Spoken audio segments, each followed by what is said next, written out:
পুজো মানেই নতুন কিছু। হ্যাঁ, আবারও মছলন্দপুর বলাকা ক্লাব নিয়ে এলো এক নতুন সাজ।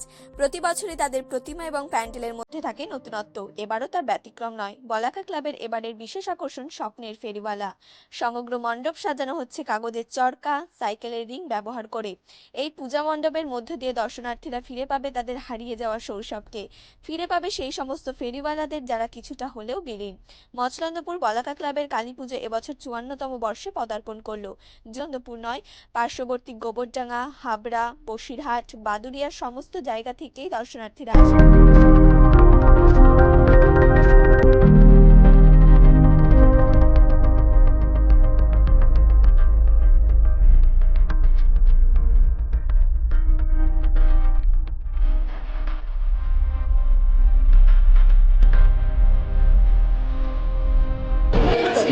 এই বছরের আমাদের চুয়ান্নতম বর্ষ। আমাদের ভাবনা আছে, আমাদের বর্তমান হচ্ছে মোবাইলের যুগ, ইন্টারনেটের যুগ। আমরা সেই ইন্টারনেটের যুগ, আমরা যে ছোটোবেলায় কী করেছি, ফুচকাওয়ালা, আইসক্রিমওয়ালা, এদের পিছনে ছুটতাম আমরা। সেই দিনগুলোকে সামনে আনার জন্য আমরা করলাম স্বপ্নের ফেরিওয়ালা। বিভিন্ন ফেরিওয়ালাদেরকে নিয়ে আমরা একটা থিম তৈরি করেছি। ভাবনা হচ্ছে এটাই যে আমরা ছোটোবেলায় কী করতাম, আজকাল জেনারেশনকে সেটা আমরা বোঝাতে চাইছি। এই ভাবনা হচ্ছে আমাদের এবারের থিমের মধ্যে। আমাদের এই ভাবনাটা কয়েক বছর ধরে ছিল। এই ভাবনা তৈরি করতে আমার ২-৩ বছর ধরে ভেবে এই জায়গাটাকে আনতে আমাদের 2 বছর লেগেছে। থিমটাকে আমাদের ক্লাবেরই সকল সদস্যের মধ্যে একটা আন্ডারস্ট্যান্ডিং ছিল যে আমরা এমন কিছু করব যে ব্যতিক্রম থাকবে, অন্যদের থেকে আলাদা হবে।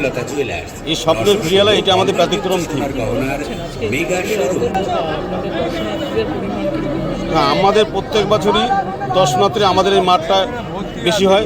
এই বছর আরও বেশি পাবো, যেহেতু এটা বাচ্চাদের এই আইসক্রিম, এই লজেন্স, এই বায়োস্কোপ, ছোটোবেলায় সব বায়োস্কোপ দেখতাম, এদের নিয়েই ভাবনা।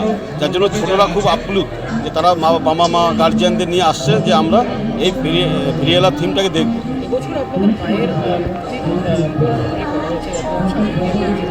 এই বছর আমাদের মায়ের মুখ হচ্ছে আদ্যাপীঠের মায়ের আদলে তৈরি করা। আদ্যা মার অনুকরণে আমরা তৈরি করেছি মাকে। আমরা আদ্যা মাকে স্মরণ করে মাকে প্রতিস্থাপন করেছি। আমার